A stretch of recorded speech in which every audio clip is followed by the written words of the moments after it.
Bon, l'exposé sera en anglais et dans le cas de nécessité, s'il y a des gens qui ne comprennent vraiment rien du tout, ils peuvent, je pense que Dr. Ebon pourra,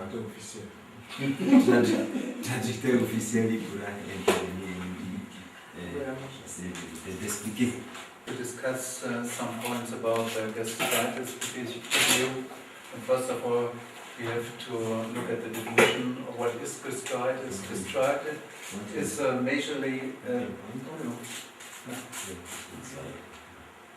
is a physiological term. So that means if you have the diagnosis, you have to ask your pathologist.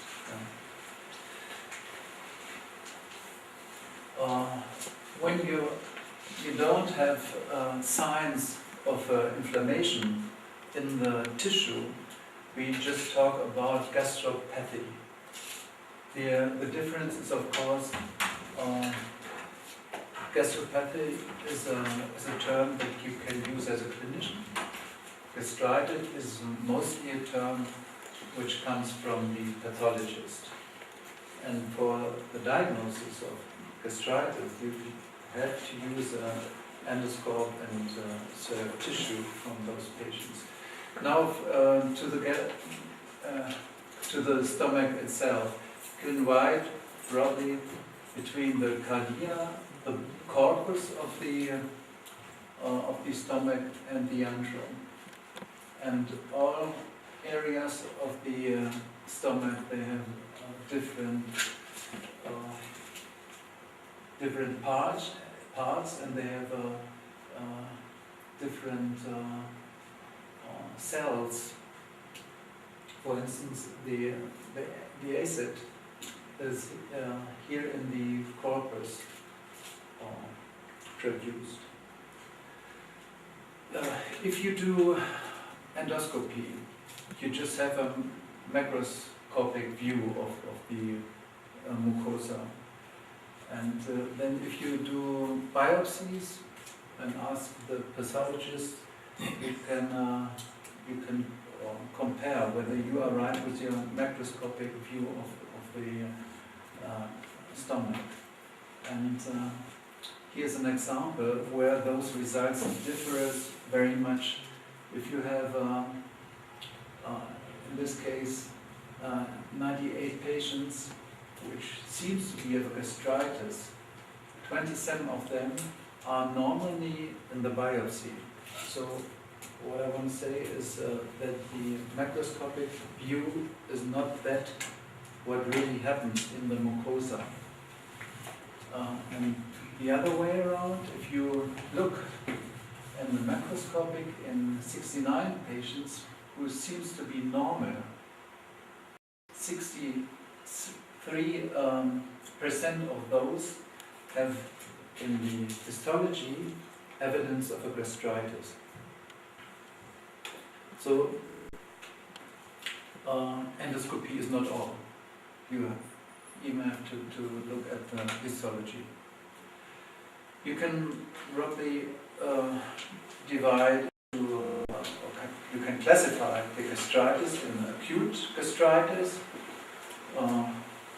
and if you look just through the endoscope, you can divide between acute gastritis or hemorrhagic gastritis, erosive gastritis, or acute stress gastritis.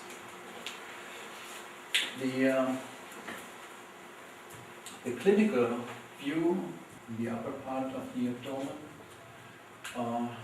frequently the patient describes burning, and it may go into the back of the body, and usually the pain occurs after a meal. And we diminish then if the patient eats something, because the acid has then gone down. If you look closely to the patient, you don't find specific signs. You just feel a light tenderness in the abdomen. The bowel sounds are pretty normal. But if you have a signs of bleeding, you ask for black stool, and of course you have signs of peritonitis. Mostly acute gastritis is caused by Helicobacter pylori and of course of non-steroidal anti-phlogistic. Seldom you have a gastrinoma or stress. Alcohol, of course, makes a gastritis, and bile reflux can make a gastritis. Of course, other bacteria or a viral infection also can produce a gastritis. Of course, you have to have in mind that other diagnoses may probably a role, like acute coronary syndrome or cholangitis, cholecystitis, or esophagitis. That's the main point. Hepatitis don't make such a pain usually. There are of course many other diagnoses which makes pain in the upper abdomen. I will just mention the mesenteric ischemia because we have talked about ultrasound.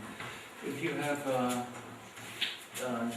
gas or gas bubbles in the portal vein, this is a pretty specific sign of a mesenteric ischemia. But just in the portal vein, and in the air of those bubbles, they assembled in the liver. Ouais, je voudrais que si le médecin pouvait nous faire le petit résumé de temps en temps. Parce que quand quand il va finir, on recommence. On prend un diapo, je fais un petit résumé. Il reprend le diapo, chaque diapo, je fais un petit commentaire. Je fais un petit résumé. ça sera long. C'est ça long et puis il va peut-être moins comprendre que si. Maintenant, il a parlé de gastrite. Que c'est la définition, c'est une inflammation avec une lésion physique sur la paroi gastrique. Bon, c'est pour cela qu'il a parlé de si au cas où il y a une lésion physique au niveau de la paroi gastrique, on parle d'une gastrite. Or, s'il n'y a pas de lésion physique, c'est clinique clinique. Alors que on parle de gastrite, c'est quand il y a lésions visibles. Il a parlé de maladie de Zollinger Ellison, il a parlé du stress, l'alcool et le reflux des substances, de sucre, de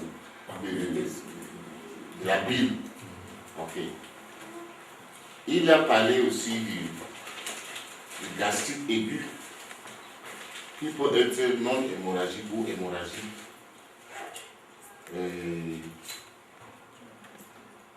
La clinique, il a parlé de symptômes. Première chose, c'est le mal que vous sentez au niveau du flanc gauche, partie supérieure de l'abdomen. Cette douleur est soulagée par les antacides au cas où c'est un problème au niveau du genou ou par des vomissements au cas où c'est une inflammation de la paroi gastrique. Ça peut être l'estomac. Je crois que